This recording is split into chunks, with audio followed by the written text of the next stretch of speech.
Hello, everybody. Welcome back to another episode of the Back Collection Podcast.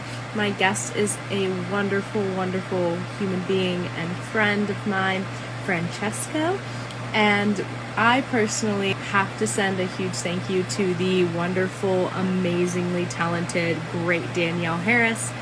It's because of her that him and I have created a beautiful friendship. I am so grateful for him. I hope you guys really enjoy this episode. We talk a lot about the industry and, of course, our love for horror and people that we've met at conventions. And as always, like, comment, and share. Much love. Now I can. I hear you too. Fantastic. What's going on? Nothing much. Just did another podcast interview before you, and then I made my room, took my dogs out, and here I am now. So I love that. I love your shirt. You got the big three. It's so cute. Thank you. Oh no, you have like the whole squad. Wow. Yeah. Yeah, I was gonna wear a horror shirt, but I forgot to change, so I'm wearing a Bud Light cutoff tee. No, you're fine. I'm a bad horror fan today. No, yeah, you're fine. I totally get it. I just actually threw one on. I was like, this would, match it. So why not? So I have to apologize in advance if this gets choppy because my Wi-Fi is Spectrum and it's like the worst Wi-Fi ever. I don't know why we pay for it. It should be free because it sucks so much. Spectrum, if you're hearing this, take notes and improve your shit. Yeah. I don't know if you know, but for a second, I don't know if you saw when I was on IG Live with Danielle, I froze for a split second. I was like, no, I was terrified. I was really disconnected. I was like, don't do this to me right now. Not now. Right. I think so. Well, my Wi-Fi is really weird. Sometimes it gets all messed up and sometimes it doesn't. I don't know if it's Zoom or Wi-Fi or both or whatever, but it gets aggravated. Yeah, I hear you. So I just got the coolest thing from Party City. I didn't even know they had it because Spirit is the king of licensed Halloween stuff. But Party City had this 5-foot freaking tall Michael Myers scene setter to put up against the wall. It's so cool. I can't wait to use it in October. Yes. But I might just put it on my front door. I don't know. And it's a Halloween too, scalpel and everything. It's so cool. I say do it. I like your room. It's a lot of people you met. That's so cool. Thank you. Mm-hmm. Yeah, we got to talk about who we met. We totally have to talk about our horror celeb encounters. Oh, yeah, for sure. Who have you met so far? Okay, so, all right, I guess we're talking about it now. So, so the first person that I'm looking at in my room, which is the first person I remember, is Amy Steele, who was Ginny in Friday the 13th Part 2. And let me flip my camera. Here we go. I'm so new to Zoom. I'm a 90-year-old. I'm running at breath. You are fine. So that is a picture she signed for me. And she wrote, "Paul, there's someone in this fucking room," because it's my favorite Jason movie quote ever.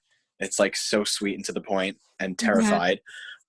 She was really sweet. We actually spoke about I told her she's my favorite Friday survivor, which she really is. I think she's so smart and resourceful and tough, and the shit she pulled last minute when she was about to get pickaxed saved her life. She was so smart.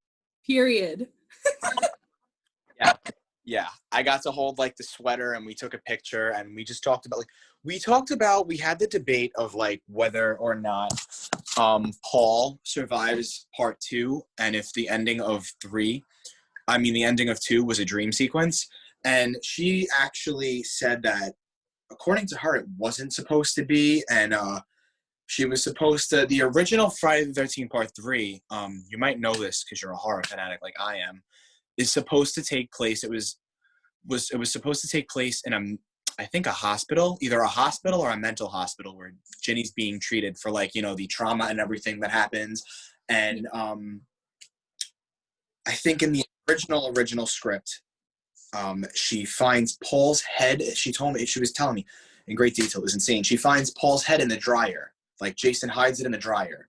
And then she's admitted to a mental hospital, and it's Jason stalking Ginny through the hospital for the entire duration of Part 3. And what had happened was they ended up changing it, and we have the Part 3 that we have today because I think they didn't want to, she said, she was like, I didn't want to come for what they offered me. Like it was like the shooting schedule or whatever it was, like she wasn't quite on board with doing a sequel. Something she told me that she was like, I actually thought about it and I wish I would have done it, but she ended up not doing it for whatever reason. So they didn't have the Ginny character coming back, and then they realized they were like about to greenlight the script, which took place in the hospital, and they're like, wait a minute, the whole entire Halloween 2 takes place in a hospital, and we're gonna rip them off. Like we can't do that. So they decided to Chris and her friends at Higgins Haven. Which I really liked that. I mean, that one. I like all the Jason movies. Even the original script was way too similar to Halloween 2 because of the hospital thing, which Halloween 2 is my favorite sequel of all time in any horror movie. I think it's one of my favorite. I just watched it the other night for like the 70th time. I think it's so terrifying. It's so well done. It's so scary. It does not get the love that it deserves. I just think the hospital is like kind of a character in itself because it's so scary and it's so ominous, and like just the shots of him walking through the hall with like the security camera footage, it's terrifying. The kills are terrifying. They're like just gory enough, but not stupidly over the top gory, which we love. But in that kind of a film, I just didn't think it would have fit. So it's terrifying. The scalpel is like really intimidating. Scalpels intimidate me. Like in Terrifier, when he has the scalpel, like, oh my God, it's like, it's painful to watch. Right. And yeah, I mean, Halloween 2 is just, it's fantastic. It's terrifying. I remember the first time I watched it, I was like 12 or 11, and I was in broad daylight in a room, and it was a small TV too, and it still scared the shit out of me. I was like, wow, this is eerie. Mm-hmm. It's so eerie, and it's, I think, the best chase sequence of all time in any Halloween film. Besides the original, like I don't think the original is really comparable to anything, like because it just sets such a standard, and like it's just, to me, it's Jesus. Like it's the horror film of horror films. It's that made me want to make horror films. Halloween is like, it's something that I watch it when I want to feel good, like I just think very nostalgic. Yes, and you could literally take away Michael Myers and the horror from it, and it's just like, even still, it's just such a beautifully shot film. Like the lingering shots of like the neighborhood and the crane shots with all the trees, and like just the way that they did everything. It's so like soothing in a weird way, but at the same time, so horrifying. And I actually think some of the scariest points in that movie one of the scariest points are in like broad daylight when Laurie looks out the window getting inside, and she sees him like standing at the clothesline. Like I just got goosebumps like talking about it. Like I just think it is so settling shot, and the music, and it's just so well done because it's so it's like he's closing in on her, like this is where she lives, and he's right there, and he knows where she lives now. It's just so unsettling, and it's so like you feel so helpless, it's so scary, and the way she looks, and he's there and then he's not. It's, I think personally, as scary as a lot of the night shots are in that film, that has to be like the scariest moment for me, and it's in broad daylight. Yeah, because it's broad daylight, and you, at the time, because he was such a fresh character, not a lot of people expected, like, oh my God, he's out in broad daylight. Is he going to pull something in broad daylight? Like, I don't, like, who is this guy? What is he doing? What is his purpose? Why is he going after this one girl? And I'm going to have, I definitely agree with you on that. It was like, oh my God. Yeah, it was like, and then also because of that movie, I don't get into my car without checking the back seat. Like since I've been driving, I don't. No, I really don't. Like, and sometimes I'll do it. Like I'll get in and I won't check the back. Like, and I'll just get in and go to drive and I'll catch myself and I'll be like, wait, no, I didn't check the back seat. Like it never fails. Like it never fails. Oh my God. Right. So then I also met PJ Souls, who's Linda in the original Halloween. I have her picture right. She wrote Totally and signed it. I met her at NJ HorrorCon last year. I met Ginny 2 years ago. I think I lied to you. But PJ Souls, who is Linda, I met her last year. I think it was like late September. And I got really lucky because I went on the Friday night because it's Friday, Saturday, Sunday. Saturday's usually packed. I couldn't go Saturday because of work. So I went that Friday night before, and there was like almost no one there. So I went up to PJ Soul's booth, and I'm thinking like Linda from the original Halloween, that's going to be a line around the block. There was no one at the booth. Like, so I walked right up to her and I was like, Linda! And she just hugged me, and she was so sweet, and she was like so willing to talk about like everything that I wanted to know. And like, she just told me about like her experience on set, and I had told her about Halloween Aftermath. Did you watch that? My I did. What'd you think? Let's talk about that. I actually thoroughly enjoyed it. I was shocked at the ending. I was waiting because Laurie and Michael were fighting. I was like, okay, they're gonna kill each other. No, Laurie won. And I was like, that is a very interesting twist to give, because most of the time, and especially with Halloween Kills, everybody keeps saying Michael's going to win this time around. I mean, I don't personally, I don't think he's gonna kill Laurie. I don't think I don't know if he's gonna necessarily win, but I don't think he's gonna lose, because we're gonna have listen, if Halloween Ends is the fucking paramedic with his lyrics crushed again, I don't want no part of it. Like, we don't want that again, so unless that's gonna happen, I really can't see Michael losing in Halloween Kills. And there have been some people, like, I don't want to know anything. Like, I want to be so shocked going in. I hate spoilers. You know what I'm saying? Like, and that's the thing that I hated about the ending of the trailer for Halloween 2018, is that the closet scare, like, they showed it in the trailer, and if they didn't, it would have been so good, but we knew it was coming, which I don't know why they did that, but whatever. Other than that, I thought the trailer was fantastic. But I loved it. I love that you loved Halloween Aftermath. What I wanted to make a Halloween fan film that had kind of not really been done before. And not a lot of fan films you see about Halloween go with the new timeline.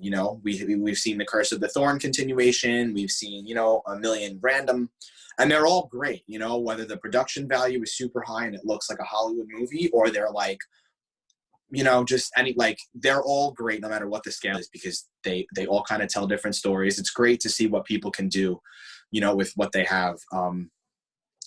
And there's the Halloween, I don't know if you've seen Halloween Inferno. They're awesome fan continuations of the new timeline. Directed, they're Coleman films. They're awesome.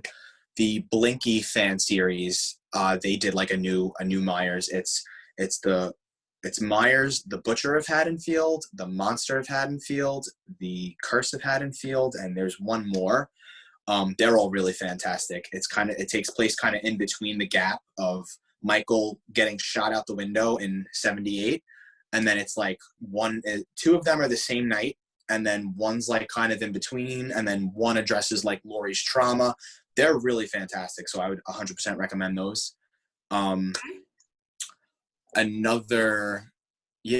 I think those are the only ones I can think of on the new timeline. And then, Halloween Aftermath, I said I really want to do something that is kind of like if Halloween Kills and Halloween Ends had a baby, like, let's make it that, Yeah. And I wanted to do something that stuck to the new timeline and concluded Michael and Laurie's story, but also kind of pays like heavy homage to Halloween 2, because I don't feel like it gets enough love, and it's my favorite sequel. So that's why you have the hospital chase sequence with the stalking theme from 2, the original, and all the elements, obviously the hospital stuff. And I wanted to give a satisfying ending, and I have a very big emotional attachment to Laurie Strode. Like, that is my favorite character in film of all time, besides Michael himself. I wanted to kind of make it up to the fans because of what like Resurrection kind of did to us. I was like, not cool, guys. So I wanted to kind of, I guess pay a tribute to H2O in a way, and also not dick people over with like a whole, how they kind of did. Yeah. So yeah, there was that. That was Halloween Aftermath. I wanted to do a Halloween fan film forever, so I wrote it. I think I wrote the script in like 2 days, and I was supposed to be starting a production assistant job, like that I think it was like in 2 weeks from where I was shooting. And I was like, oh my God, we have to get this together. I have to get this done because I'm not going to have a second to myself once I start this job. The job actually ended up not happening, and I got something else like a month and a half later. But I thought that I was going to have to do this job. So I was like, oh my God, we have to get Halloween Aftermath together. So I wrote the script in 2 days. I made a bunch of phone calls. I got my cast and crew together in like another 3 days, and I got the schedule together. And I think on a budget of like less than $500, having borrowed equipment from my old college, you know, making all my, I did like, it was like I was running around getting everything for the set dressing and the wardrobe and the props and everything. Like it was insane. My brain was on a continuous loop of operating for that whole 2 weeks from writing the script to wrapping shooting, because we shot it in 5 nights. It was 5 night shoots. We would start at like maybe 6, like, or whenever it got dark, and we would be done by like 11 or 12 usually. But the last night of shooting, no, the second to last night, which was the big fight between Lori and Michael, which was in the house and in the backyard of the Myers house, I think I ended up, we finished at like 2 or 3 in the morning. And then I think by the time I cleaned everything up and wrapped it up, because that was actually the interior of my dad's house. So I had to like throw sheets over stuff and like take stuff off the walls and put leaves and make it look as close to an abandoned house as, you know, possible. It's obviously not the fucking Myers house. I couldn't go there. Right. But I think it serves its purpose. I Yeah. think like 5 a.m. by the time I left, and everything was like wrapped and everything was put away, and it was insane. And then the last night was just the shot of Lori walking up to the Myers house that you see right before that. It was actually shot out of sequence, and it's the exterior of one house and the interior of a totally different one, which is my dad's. So that scene was actually supposed to kind of be really symbolic, in the sense that like it flashes back to, you know, we see Lori now at 60 walking to the Myers house, ready to potentially lose her life. And it kind of mirrors her walking to Dee Wallace house in 1978. Like, that's why I did that, because it's like she lost something that night. Mm-hmm. You know, her happiness, she lost her innocence, and it's kind of like now she's ready to lose her life to finally put this thing to rest, you know? So I kind of wanted those things to like mirror each other. Like, that's the last time we ever saw Laurie Strode as like an innocent, you know, I wouldn't say carefree, because she's not carefree as a person, you know, she's like the mom of the group in the movie, in the first movie. But, you know, like that was the last time we saw innocent Laurie Strode that had any kind of shot at like a normal life, you know? Uh-huh. It's like, you know, this entity has taken so much from me. I'm just going to walk up to this house, and what happens, happens. And if I have to die putting it to rest so that Allison and Karen can, you know, live their lives and nobody else has to suffer, then so be it. And that was kind of like where I wanted to go with that. Right. I definitely really appreciated and loved the direction you took. I feel like, especially with now you saying what you did and how within the span of time that you did it, I think that's really great. And truthfully, I think it definitely goes with you saying, if Halloween kills and Halloween ends has a baby, there it is. Yeah. Yeah. I mean, I'm proud of it. I'm happy I did it. Listen, it was equipment that I borrowed from my old college. It was like a skeleton crew. It was done in 5 days with almost no money. So I know the production value isn't ridiculous, and it's not this huge budget thing, but, you know, I think if you take it for what it is, a fan film of, you know, I think it's enjoyable, and I'm definitely proud of it. And I think that's one of the most beautiful things about horror as a genre is that I think if you watch an indie film or a really low budget film that's like not horror, it's a lot harder to enjoy. And maybe that's just my personal taste, but I feel like with horror, like, you can watch any kind of level of film and it's just so enjoyable, because it's kind of like, even the low budget horror films of back then are some of the ones that have gotten so famous. Like Evil Dead, the amount of money that shit was shot for, and it looks pristine, and it's campy and cheesy in a way, but it's also really freaky, and, you know, it's so enjoyable. So, you know, I have a real appreciation for like fan films and low budget films, and, you know, like the original Pretty Face, I've been working on that since I'm like 18, like the idea and everything. And, you know, we shot that on a $300 Best Buy camcorder. It was like a consumer grade camcorder with literally no money. And it was my friends who wanted to help, you know? And I still think like what I put together, like, you know, if you can look at it for what it is, which is a extremely low budget indie retro 80s slasher film, I think it's enjoyable, you know, and I think it's got atmosphere. And the reason why I'm like redoing it and I want to try to do it on a much bigger scale is because I think the story itself and the characters and the structure, like I think it's really there and it's got really great bones. And I think Pretty Face is really a cool character. I think he's really unique. He's kind of a fresh take on the slasher look in the sense that he's like clean cut and almost like he's got like a handsome look in a way, which is something I feel like we've never really seen. So I unique in that way. I also think he borrows enough from like my idols, which are like, you know, Michael and, you know, like I took a little bit, but I took some inspiration from movies that, you know, made me want to make films. You know, I think the callbacks are definitely there, but I think he's got his own kind of thing. And I think the characters are pretty deep, and I think they're really likable characters. And so I said, you know, if I could make this movie and I have it together and it's something I did in college with like no money and it's pretty enjoyable, then I think that, you know, with a proper budget and everything, like I could really make something that could kind of take off or, you know, be something. So that's my goal. Hopefully it happens. Oh, I agree 100%.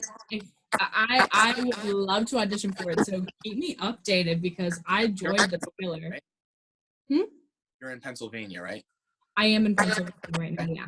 Yeah, listen, it may be a bit of a drive, but that's driving distance from Staten Island. So I'm definitely gonna, the short film, there are not nearly as many roles of the such to really read for. I definitely have to look it over and look over like the roles I need and, you know, just everything kind of. But I definitely would love to have you on board. So at any capacity, at any kind of help, we're going to keep in touch about that. So 100%. There's that. So tell me about some of the people you've met in horror. We'll take turns because I have a couple more, but yeah. So I don't think I have her on my wall, but I've met Dee Wallace. Oh, I love Dee. How was she? Is she a sweet thing? She was the sweetest, most wonderful woman I've ever met in my life. She was super supportive of my acting career. And okay. she kind of made me giggle because she was like, if you get on any projects and they need any older women, you know where to find me. And I said, I got you, girl. I think you said that. That's awesome. And then, of course, I've met Danielle, and I love that woman so much. Danielle, if you see this, I want to work with you one day. Hopefully you can get on my podcast. Love you so much. You are incredible. Yes. I have her autograph right here behind me. Me too. I have hers right here. So you met her in person.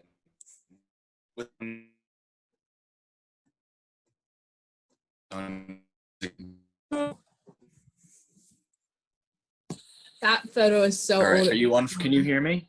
Yeah, I can hear you. Okay. So you met her in person, or it was just on the live chat? Yeah, I met her in person. If you can see the picture, there we go. Oh, that's awesome. It was a couple years ago. Again, I love her. I think. Okay, yeah, Danielle is really sweet. No, she's fantastic. Yeah, no, I've never heard a fan or anybody ever like say a bad word about her. And I think it's so great that like we have someone in the community who like she really gives back to like the horror community, and you know, like she's really in it. Like she is someone she sticks to the genre, and she's done like non-horror stuff too, and I think she's fantastic. She's such a well-rounded, like talented actress, but she mainly sticks to horror, and you know, it's because it's her passion. And I just think that's so great that like it's, you know, like she doesn't go to set, do what she's got to do to collect a paycheck and then leave and, you know, be boring like and normal. She's totally sick like us. Like, and I think it's great. Right. Like, she's a horror fan. She is literally horror gal. She's a fanatic, and she has a passion for it, and she likes to talk to people about it. And like, you know, I think that's so great. You know, like the fact that she embraces it and like embodies it and like puts everything she has like into the genre and into giving back to her fans. And like, I think that's really great. Like the fact that I got to talk to her for like a whole 5 or 10, whatever it was, how many minutes, like that was like a dream come true. Like I was like, wait, she's calling me. Like I almost dropped my phone. I was like, oh, like, you know, like I was like, all right, geek mode off, calm down. Like, you know, it was really cool. It was to be able to speak to one of like my idols since like childhood, you know, just and favorite people in the industry, just about all that stuff. Like, and I wasn't expecting to be able to really have that happen for me, but just in case, like you saw, like I had everything written down that I wanted to talk to her for, like about. It was great. I really am grateful that she loves interacting with her fans and she loves her fans. That I think that's very humbling, and I'm grateful as a fan of hers. Like I hope to work with her one day, like I've said before. And I just love how she's so true to herself and so honest and just so invested in what she loves doing, and I just love that about her. Yeah, no, she's fantastic. She's so, and I thought I had mentioned to her like Halloween 2, the Rob Zombie's Halloween 2. I think it's I mean, I love it as a Halloween film, but I also think it's just such a finish. Like it would still be a good movie just about like shared trauma between two best friends, you know? Like it does such a good job at like portraying Laurie's trauma and Annie's trauma. I also met Scout. She's fantastic. I met her at HorrorCon. I didn't know she was going to be there. That's the crazy thing, is that I didn't know she was there. And I looked over and I'm like, wow, she's really pretty. Oh my God, that's Scout. And like I went and I talked to her and I told her, you know, what I'm saying now about it. She's fantastic, Scout also. I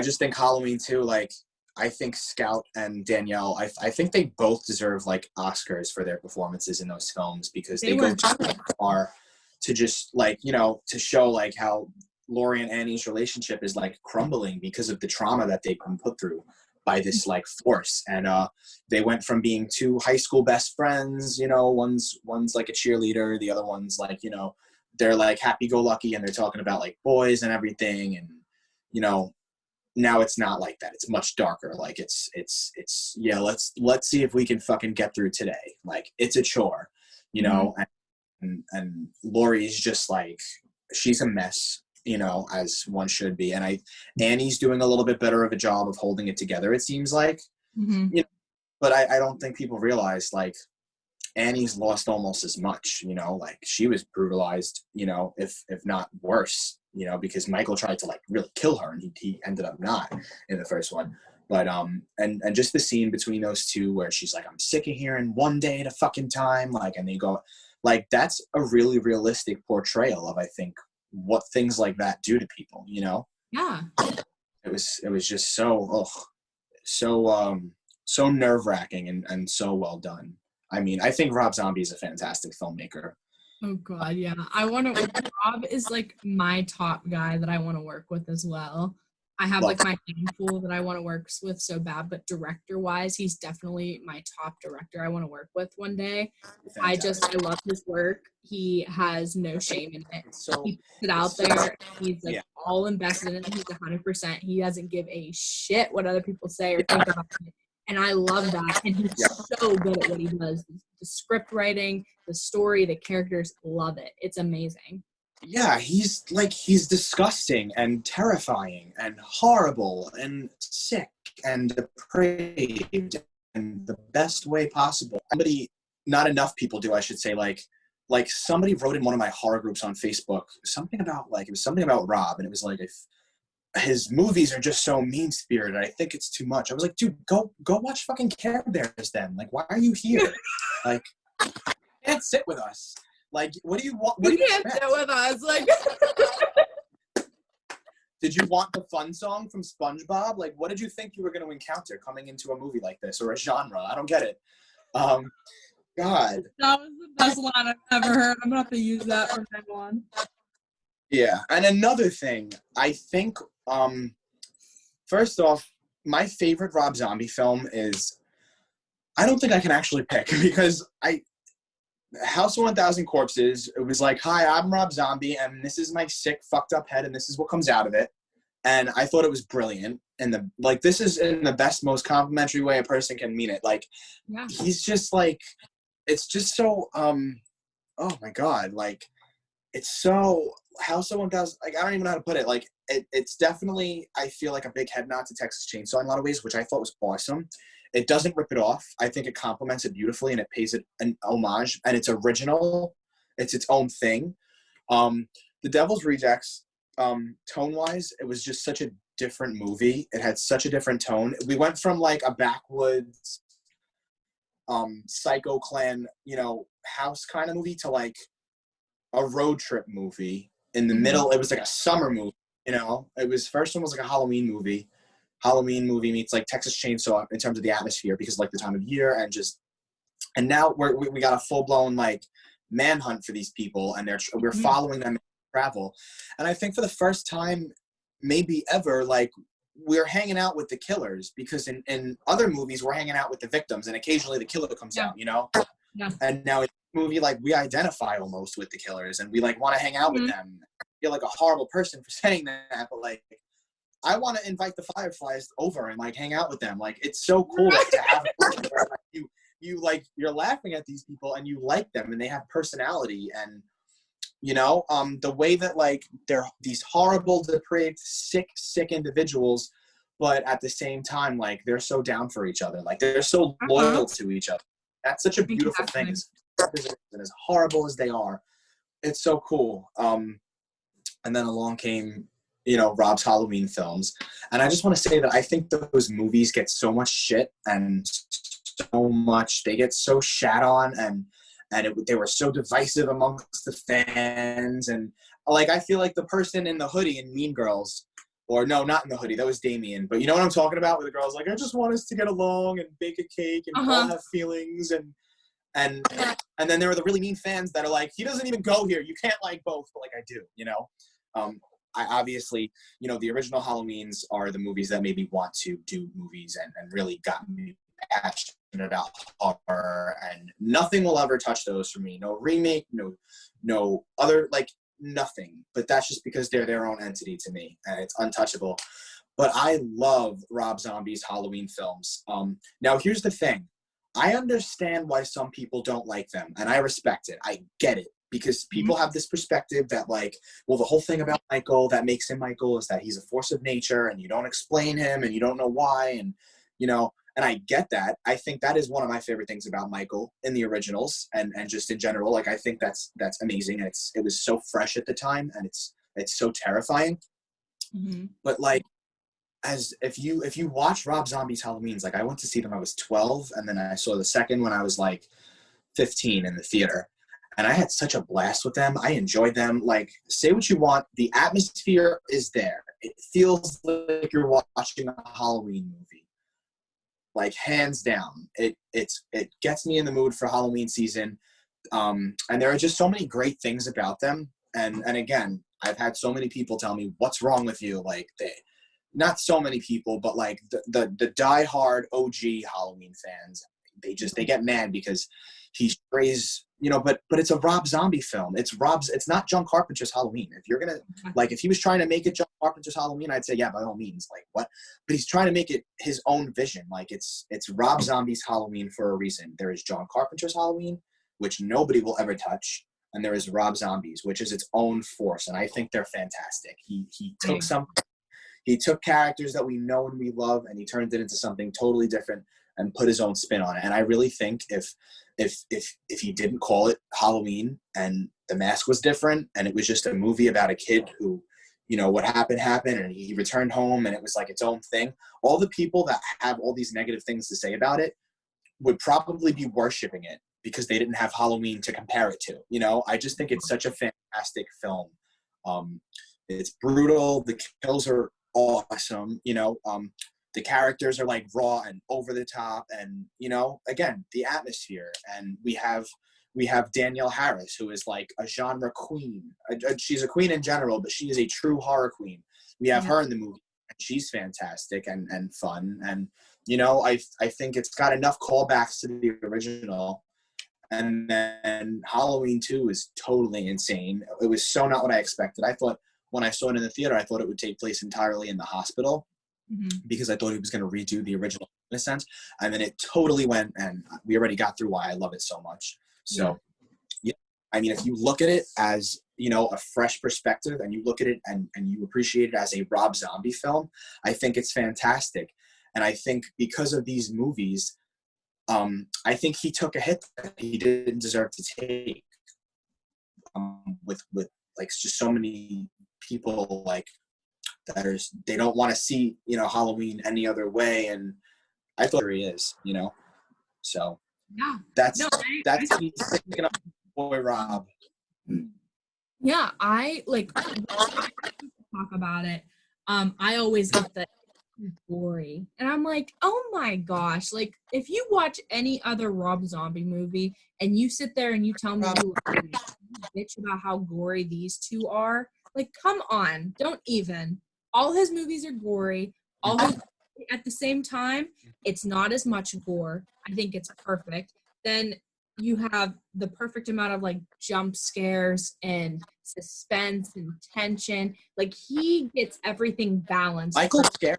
He's huge and he's, oh my God, like I'd be so afraid. Like, oh, I would, if Rob Zombie's Michael, I would jump out the fucking window. Like, you know, I don't care what floor I'm on. I'm headbutting myself out the window because I would rather fall to my death than get killed by that fucking thing. Like, oh my God.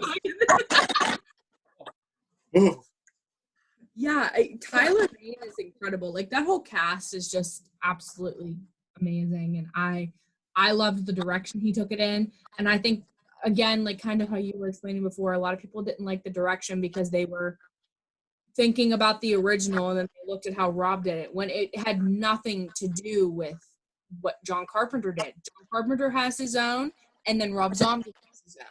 Yeah, and yes, and like even like Carpenter and Zombie have like squashed the beef and moved past it and said, you know, like we had two different whatevers, like it is what it is. We're both talented filmmakers. So yeah, you know, I'm glad you see it the way I do on that. 100%.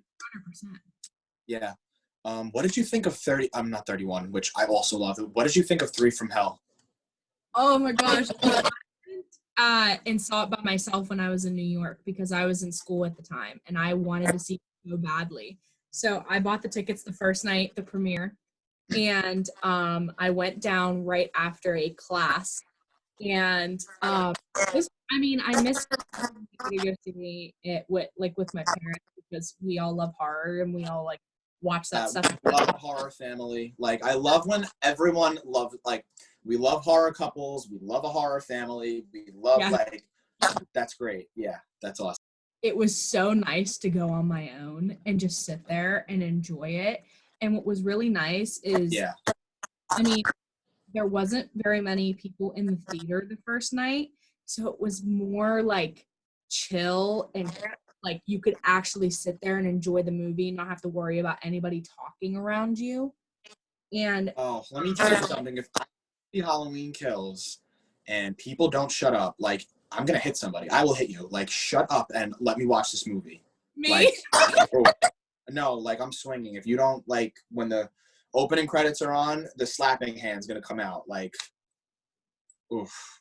I agree. Talking in the theater. If you're gonna talk, go somewhere else. Listen, you can scream, laugh, react. That's what movies are supposed to do. I get that. But to just be having like, I don't care what's going on with like Tom and his wife, you know, or you know what I'm saying? Like, we don't care about your personal conversations. We don't care about your bullshit. Like, I don't. I've been into movies where like I went to sleep the third Annabelle, or no, it was the third like Insidious movie. Okay. Terrifying, by the way. Oh my God, horrifying. So well done. Lynn Shay is like another queen. We love her. Superior. We love her. And there were these kids behind me. They were like, I don't know, like teens, and they would not shut up. And I was like, I paid to come and see this movie, And at one point I turned around, I was like, these hands are rated E for everybody, so shut up. And then they shut up. But it was like, the first quarter of the movie was already ruined for me. Like, oh my God. Side note, I don't care how old you are. Like, if you're gonna go to a movie, shut up. Other people are trying to enjoy a movie, and they also spent at least like $20-$30 with the ticket and the food. So like, shut up. Yeah, it's like $75 and a mortgage loan for a fucking bag of Skittles when you go to the movies. It's ridiculous. Exactly. I agree with Side you. note, I wouldn't really. Yeah, I was like, guys, shut up. Oh God, I have to clarify that. We definitely have a agreement. Wow, I just made a word. We definitely agree on a lot. Yeah. Yeah, I find that with a lot of horror fans. We're cool, and it's so funny. One of my favorite things about the horror community and horror fans and the horror genre, you know, from the people who make the movies to the people who love them, we're all so sick in the head, but like it's in the same way. Or no, you froze. Oh no, you're not frozen. I don't think you're kind of frozen. I don't know. Hold on. Let's wait a sec. Let's wait until. All right, can you hear me? Are we good? I can hear you. Okay. Yeah. So fantastic. So, you know, like we're all totally sick and we love gore and we love all this horrible subject matter. But at the end of the day, horror fans and horror filmmakers and just the horror community, they are some of the kindest, most like gentle, sweetest, good-hearted, good-natured people I have ever associated with. Like nobody's stuck up. We're all chilling. Like, come over and watch Halloween with me. Like, we all just want to have a good time and enjoy the genre and make things for people to react to. And so, yeah, I love horror people. I've never not gotten along with another horror person, you know? 100%. I agree with you 100%. I've never met anybody in the horror like community itself like that was rude. They were always very easy to talk to. We could literally talk about everything horror. You don't have to like stick to one subject. It's one thing after the other. And I love just being able to connect with people that love the same thing as me, because a lot of like my friends and stuff aren't into horror very much. So I'm like this all alone, and I'm like, I need more horror friends. So meeting more of them is just yeah. And I actually, especially more recently, like I have a good amount of friends that love horror and are totally sick like me, and I love that. But even my friends that weren't maybe so much as into it, I kind of dragged them down to hell with me, and I was like, "You're coming with me to the dark side," and now they love it too. And I'm converting people, right. Slowly by slowly. I'm converting you into a sick fuck, just like I am. You know, you don't have to love it, but you're gonna at least be able to watch it. And, you know, right. They've all done so. So who is another horror person you've met? I really like this talking about horror celebrities because and actors and actresses. So I also met Robert Englund and Kane Hodder. Freddie and Jason, I love them both. Mm-hmm. Kane, incredible, the sweetest, most gentle human being ever. I got a photo up with Robert and Kane, and Kane was dressed up in his Jason costume, and it was so hot in that photo op room. And I was like, dude, I don't know how you're doing it, but like, I'm grateful for you. Let me tell you right now. He goes, oh, thank you. Yeah, I try. I'm okay under here. I'm like, okay, good. If you drink some water, please. And Robert was, he had his glove on, which is really cool. But Robert was also just a very like chill, like very nice guy. I've also met Nev Campbell, Sydney Prescott herself. Oh my God. Hey, look what I just bought at Spirit like an hour ago before I like signed on here with you. How cool. Love it. Yes. That is so, I love that shirt. I actually also, it's funny. Wait, what? I said, could we also talk about how Nev Campbell just confirmed that she's returning to Scream 5?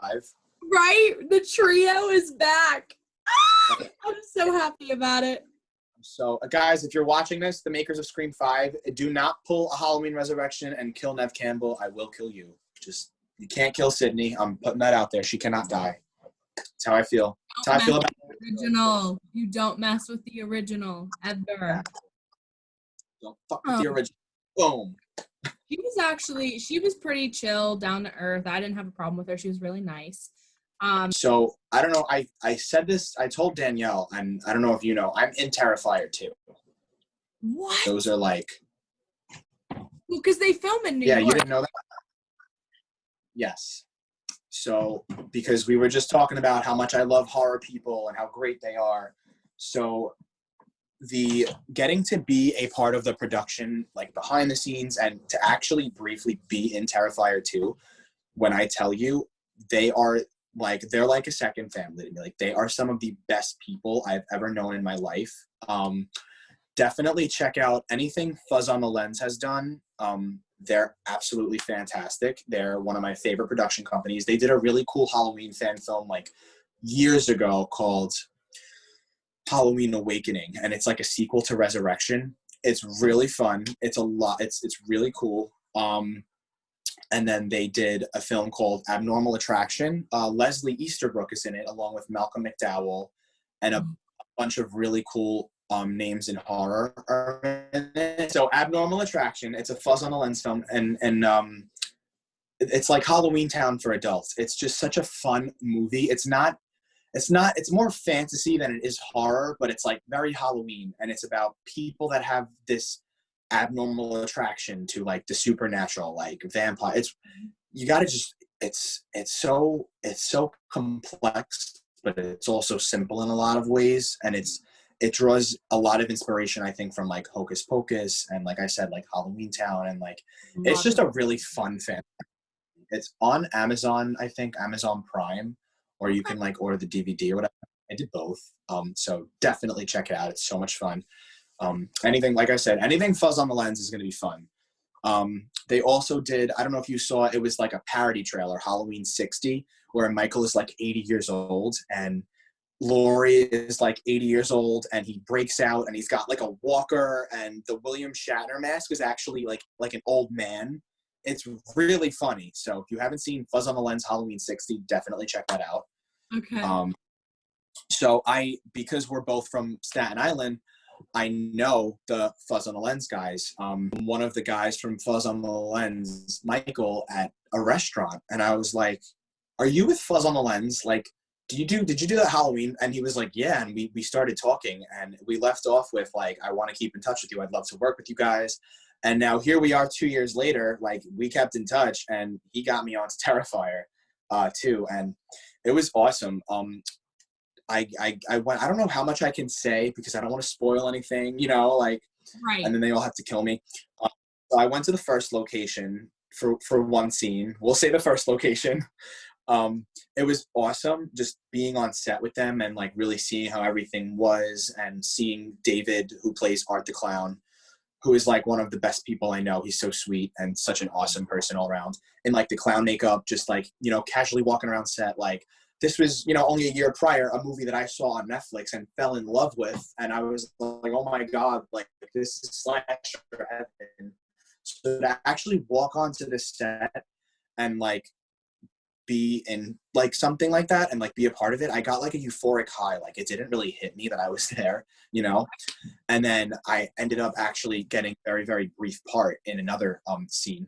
I don't want to say much because, again, I don't know how much I can say, but it was, I spent a week shooting with the crew. We all stayed together, the cast and crew. Like, it was like one big happy family.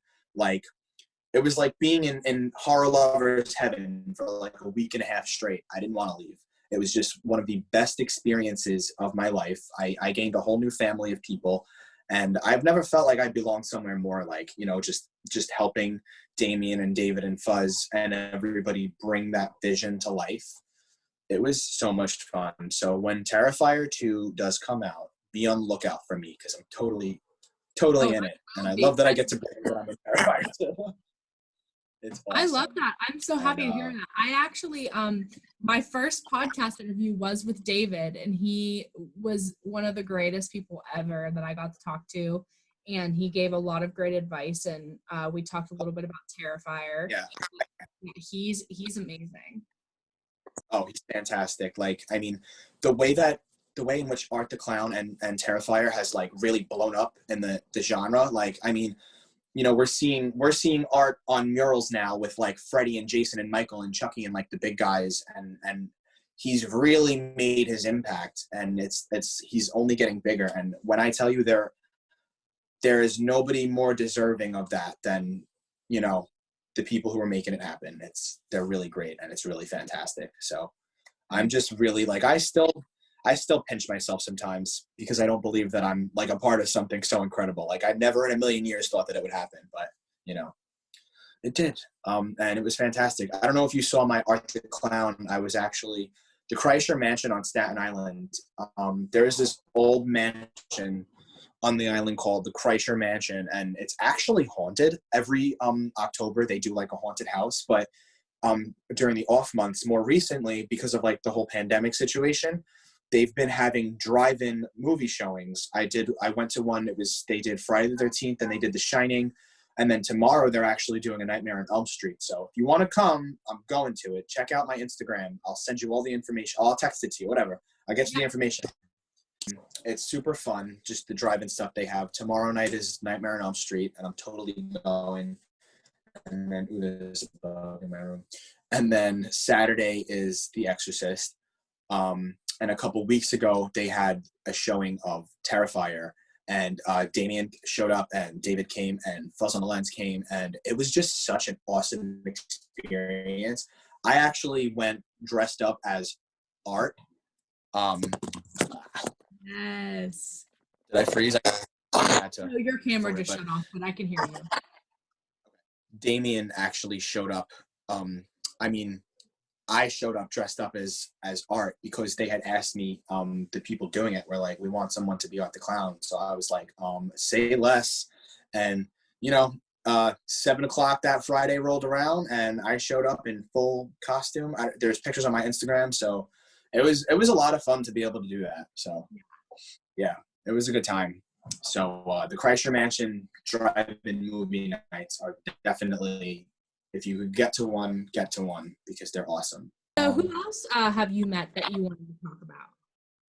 Yeah, I was just gonna actually say, so I met, it was brief because the line was pretty big, but I met Don Shanks, who was Michael in Halloween 5.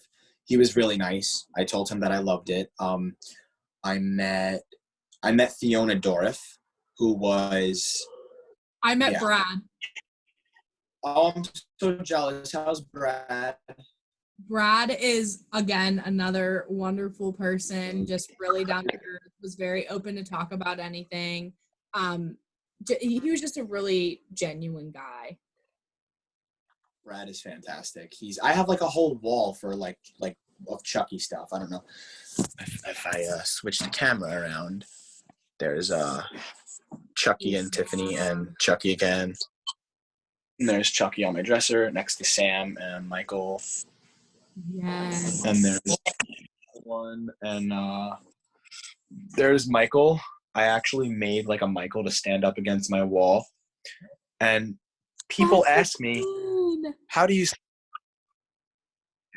People ask me, Francesco, how do you sleep at night? And I say, with the AC on 70. Peacefully and knowing that if anybody tried to break in and saw that, they'd be gone. So I'm not worried. I got hubs to protect me. There you go.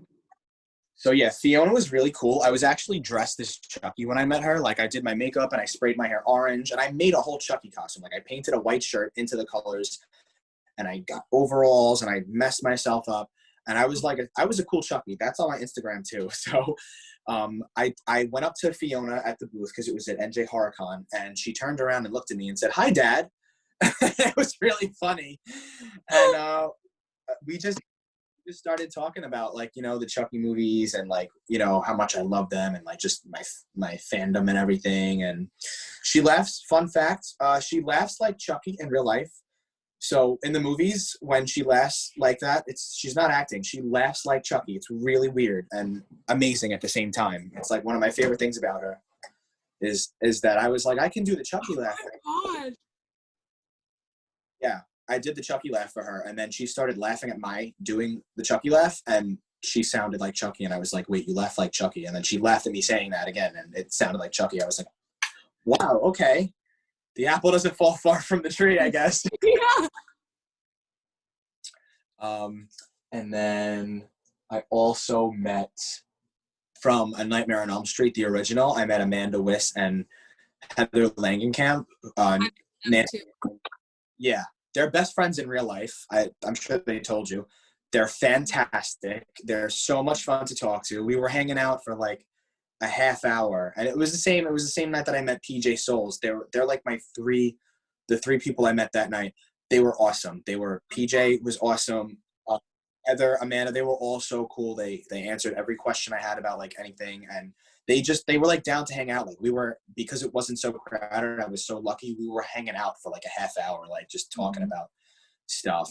They were great. They were really great, So, I mean, that's what I love about horror cons. That we get to go to these things and we get to meet people that we've looked up to since like childhood, and they're all so nice and so happy to be there, And it was, yeah, and it was the same deal with David, Art the Clown. I met him at a con first before I had gotten better acquainted and become friends with him on set. I met him at the con, and I was like, yeah, you guys doing too? He was like, yeah. I was like, you're gonna be shooting on Staten Island again? He was like, yeah, I think so. And I was like, I would love to come and help out, be like, whether you guys need an extra or a production assistant, whatever, I'd love to be a part of it. He was like, yeah, definitely get in touch with Damien. And, at that time, I don't think Damien had he had almost no social media. So I was like, oh God, how's this going to happen? I was just like, it'd be crazy if that somehow happened. And, like I said, look at me now, Right. Being able to say part of it, it's crazy. It's such a crazy experience. I love to hear that you are a part of it. I wanted to get a part of it, but I had so much going on with school. I was trying to get involved in so many projects while I was in school. Yeah, I mean, I think they're writing. I remember David telling me him and Damien are in the process of working things out for a third. So I told him, I said, listen, you let me know. I'm coming for that third one, buddy. Really the best. So I can't even, so obviously Terrifier 2 takes place after the first one, and it follows two siblings, and they come face to face with Art, and that's all I'm gonna say because I don't know how much I can say again, but it's fantastic. And just I feel like Terrifier 2 is like Terrifier on speed. It's gonna be so insane. Everything is just amped up. You thought you watched the first one and it's how much more can you fucking amp something up from what it already is with this? The gore, the kills, just everything, the atmosphere, and I think one of the great things about the first one is the simplicity of the story. Right. It kind of reminds me of Halloween. It doesn't go into too much or try to do too much. It's just, hi, this is Art. This is who he is. This is what he does. This is what happens over the course of one night. It's not super complicated. It's it's just so enjoyable in that it doesn't try, it knows what it wants to do and it does it. And now in Terrifier 2, we get a little bit more in the best way possible, because the first one left us wanting more, Exactly. Again, in the best way possible to do so. And now in Terrifier 2, we're going to get a little bit more. And as far as what we're going to get, again, I don't even know so much, and I don't want to say too much. So just exactly, yeah. Terrifier 2 is going to be fucking insane. Everyone's going to love it. Stay tuned. Sure. Oh my gosh, I'm so excited to see it, especially now that I have a friend in it. That's insane. I'm so happy for you. Oh my gosh. You're welcome. I'm so happy you got to do this. Thank you so much. Me too. I'd love to do this again sometime. Keep in touch, of course. And I hope I get to help you with your film, and I can't wait to see what you do. So Yeah. we'll keep in touch. Thank you so much again. 100%. Thank you for having me. Like, I want to do this again ASAP. It was a blast. Yeah, before I go, when I was at Spirit Halloween, I actually just picked up Pretty Face's new mask because I wanted to amp up Pretty Face's look. And I can't show you yet because I want to alter it and make it kind of like a little bit, because it's simple, but it's really freaky. So I'm going to alter it and I'm going to make it Pretty Face because he has a very particular look. And I thought it was so weird that I did that. And then I had this with you and I was like, oh my God, I can't wait to tell her. So that's really exciting. And I'm definitely about, the project as we develop it further, and the production meeting happens on Sunday. So yeah, I'm super excited. We'll keep in touch. All right. Sounds good. Talk to you soon. Yes. Thank you for having me. Take care. You too. Bye.